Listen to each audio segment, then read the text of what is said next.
Now question number 33 के और वाला पार्ट देखिए।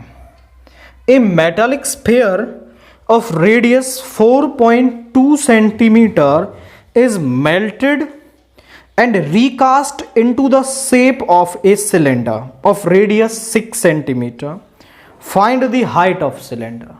तो हमें एक कंसेप्ट यहां पर यूज करना है कि किसी भी शेप को, मान लीजिए स्फीयर को सिलेंडर में कास्ट किया जा रहा है या फिर इस सिलेंडर को इस स्फीयर में कास्ट किया जा रहा है, मतलब आप इन्हें पिघला के ये बना रहे हो या सिलेंडर को पिघला के स्फीयर बना रहे हो, तो एक ही कंसेप्ट याद रखें कि जो दोनों का जो वॉल्यूम है वो इक्वल होगा, क्योंकि उनका जो भी मेटल है वो तो चेंज हो ही नहीं रहा है, तो उनका जो वॉल्यूम है वो इक्वल होगा और फिर उसकी मदद से जो भी ये डाटा हमसे पूछेगा वो हम कैलकुलेट कर लेंगे। जो दे रखा है वो लिखें। यहां पर radius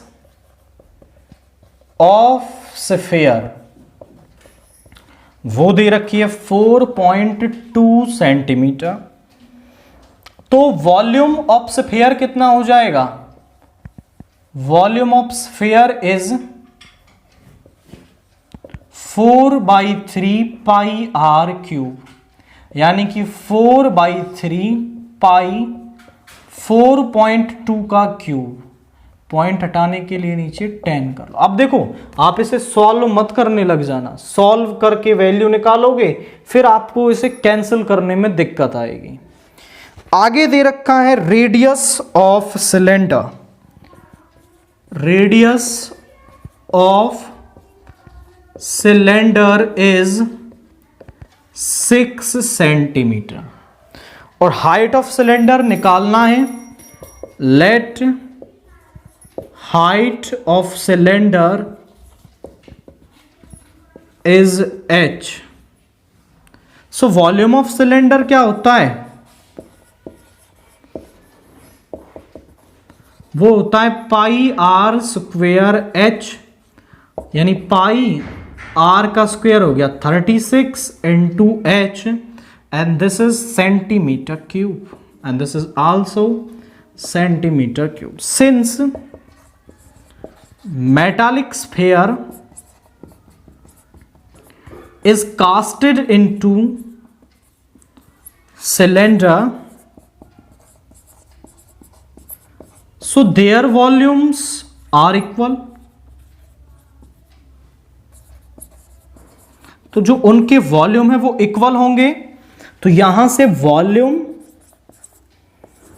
of sphere is equal to volume of cylinder. बस इतना कंसेप्ट आपने कर लिया, क्वेश्चन हो गया। बस कैलकुलेशन है, इसके अलावा कुछ नहीं है। कैलकुलेशन के लिए इजी बता दूं, सॉल्व मत करना, दोनों को इक्वल रख लो। Pi into 36 into h is equal to 4/3 pi, इसका क्यूब है यानी 42/10, 42/10 इंटू 42/10। पाई से पाई कैंसिल हो गया, 6 से 6 टाइम्स, 6 से 7 टाइम्स, 6 से 7 टाइम्स, 3 से 3 4 12, यहां पे आ गया h is equal to 56 into 49/1000। Check कर लो, एक ही बार कैलकुलेशन करनी, बार बार कैलकुलेशन नहीं करनी हमें। 56 इंटू 49,